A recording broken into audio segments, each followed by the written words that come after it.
जन्मतारीख 22 जुलै 1959, निधनाची तारीख 28 जानेवारी 2026, 66 वर्षे 6 महिने आणि 6 दिवस असा हा त्यांचा आयुष्याचा प्रवास।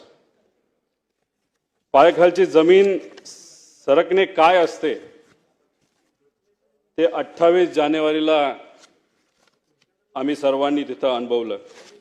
अजितदादा पवार नावाचा जादूगार हसवत हसवत संबंध महाराष्ट्राला निशब्द करून गेला। मला ते म्हणायचे की रोहित तुझ्या झिपऱ्या वाढल्यात, जरा झिपऱ्या कमी कर।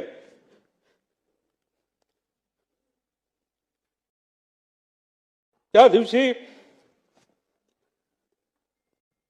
एक आदरांजली म्हणून तिथं मी माझे केस कापले।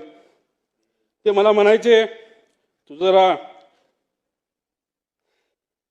शारीरिक वजन वाढले, तू जरा शारीरिक वजन कमी कर पण राजकीय वजन वाढव।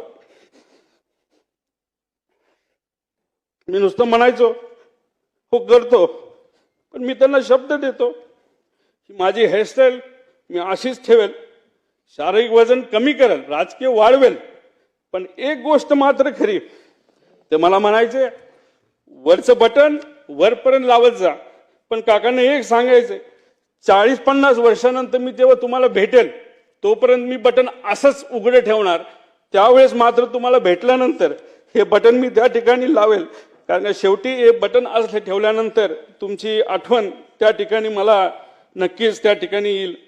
पण एक गोष्ट अजून आहे, 40-50 वर्षांनी जेव्हा अजित काकांची माझी भेट होईल तेव्हा हा माझा लढा जो मी आता त्या ठिकाणी लढत आहे आणि अख्खा महाराष्ट्र त्या ठिकाणी लढत आहे, तेव्हा अजित काकांसमोर ताट मानेले मी तिथं उभा राहील आणि नक्कीच माझे काका माझ्या पाठीवर हात ठेवून म्हणतील लढलास बरं का।